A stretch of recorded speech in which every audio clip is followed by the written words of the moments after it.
Hello everyone, today we'll be reviewing the Declasse Drift Tampa based on the 1965 Ford Mustang, specifically the special one-on-one Unicorn RTR body kit, famously associated with Ken Block, a very famous, well-known race car driver and drifter. Uh, the Raga Rum livery is highly based on that specific car. Uh, but I really like the Hot Ring Racer. I'm gonna go with that one. I feel like many people have done the Kent Block Ford Mustang, so I'm just gonna do something unique and different. Even though this car is basically a very unique one-on-one almost copy of the car, I'm gonna choose to just do something different, deviate from the script that most people usually do. I bet some of you are gonna go for that unicorn build.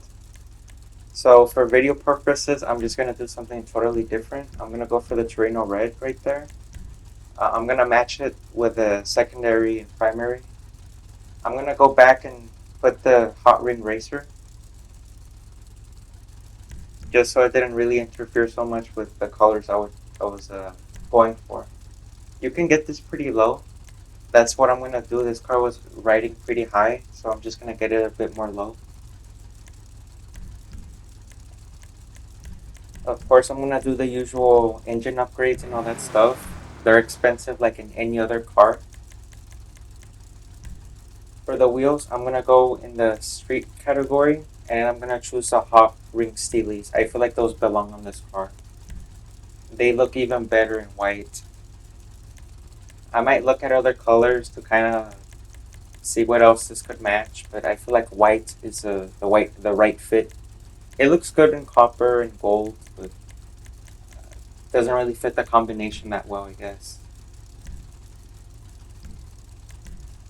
But for this car, I am gonna put tire lettering. You can do that if you want. You can go for different brands, different colors of those brands.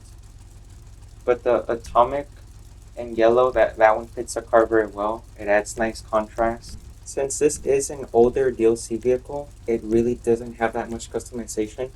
This came out back in 2016 with a Cunning Stunts update, so the options here are pretty sparse. But when I'm done here, I'm going to quickly get out of the garage and I'm going to talk to you more about the car and how you can get this for free if you're interested. Detail is great for an older DLC vehicle, but the texture quality is about what you'd expect. It is acceptable. There's really nothing much to it. The engine bay is not really see-through. It's just mostly 2D texture quality. The interior, however, is where this car really shines. Uh, it has a lot of detail packed into it.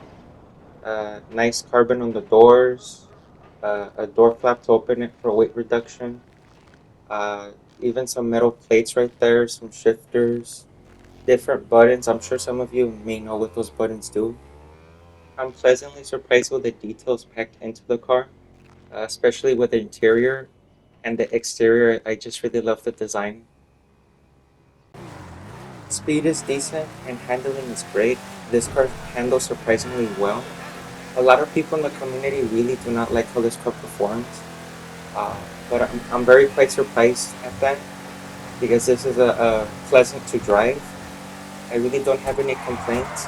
It does have drift in the name, but it doesn't really do that very well because it just handles very well. It doesn't want to spin out at all. But it does have an extra drift tune for about $200,000. So if you want to really make this perform how it should, then you can go ahead and do that at the LS Army. But other than that, I really like this car. I highly recommend that you try this out. It's for free, so all you gotta do is just do one race and place top 5, which shouldn't be really that hard to do with 4 other players. But anyway, that's all I got for today. Check out some of my other videos if you're interested. And as always, thanks for watching.